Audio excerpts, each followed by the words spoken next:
name is Shanesi and I am his disciple. Whose disciple? God's disciple. Welcome back to my channel, and if you're new, welcome. Today I'm here with a bit of encouragement to those of you who feel that you may not be special or important.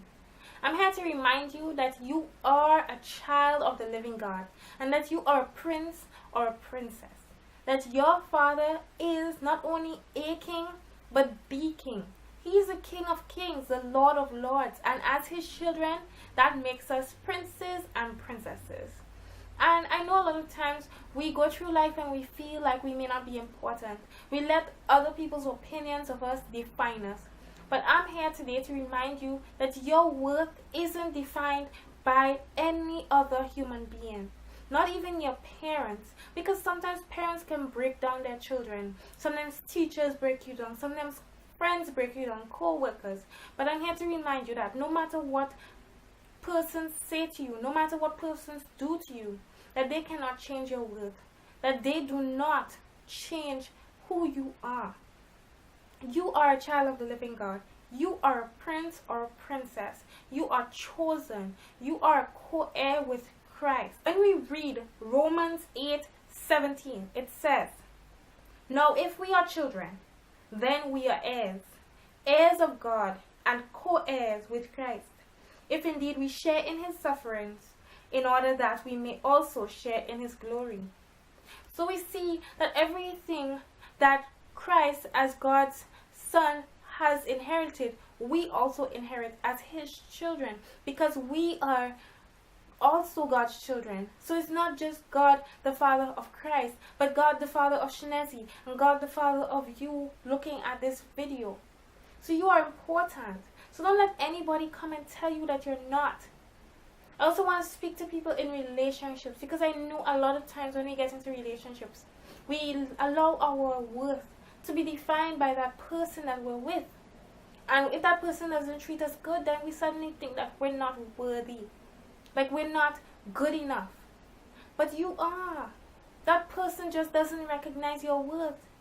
But if you go into a Louis Vuitton store and you don't know what Louis Vuitton is worth, you may treat it as any other bag or any other shoe. But when you go up to the counter with your $20 or your $100 or whatever you try to pay for that bag or shoe, you get a rude awakening when you realize that there is no way you can leave that store paying $100 for a Louis Vuitton item. Unless you're probably just buying the button off of the bag, the zip. But in order to purchase the entire thing, you have to pay the full value. And in order to pay the full value, you have to know the full value. So in order for you to allow people to see your full value, you need to know your full value, so that you don't sell yourself short when people come at you. So that's why I'm here today, to remind you that you are worthy, that you are special. So don't let anybody come and let you think anything different. You may not be good at everything. Maybe you have problems reading or writing. Maybe you don't work a big job. Maybe things are harder for you to understand than other people. But we all have our struggles. That doesn't make you any less than. That doesn't give anybody authority to look down on you or to make you feel that you're not important. Because you are special. When we read Jeremiah chapter 1 verse 5, it says, "Before I formed you in the womb, I knew you. Before you were born, I set you apart. I appointed you as a prophet to the nations." Now think about that. Before you were created, before your parents even met, before your grandparents even met, God had a plan for you. God loves you. You are special. So don't let any man or woman or parent or teacher or boss or anyone come at you today or tomorrow or next year and make you think any differently. That is the enemy using these people to break down your worth, because the enemy knows that if we don't recognize and accept our identity as children of God, then we're going to easily fall prey to him.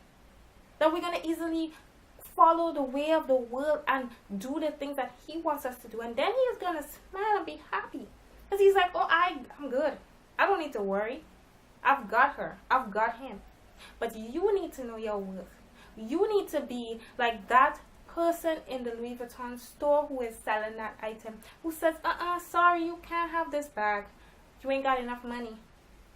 So the same way, no, you're not telling people they ain't got enough money, yeah?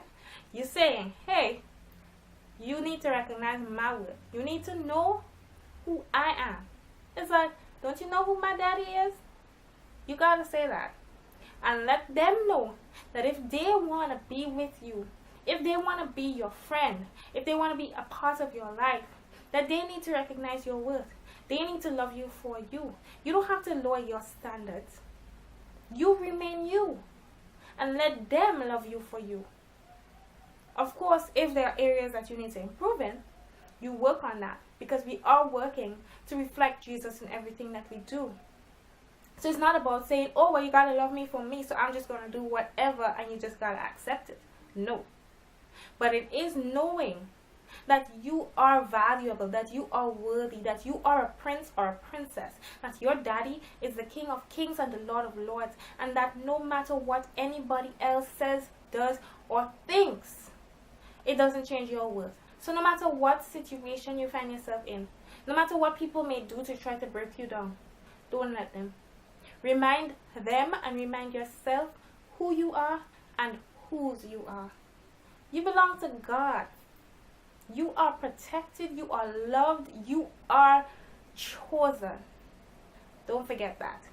Don't you ever forget that. God bless you.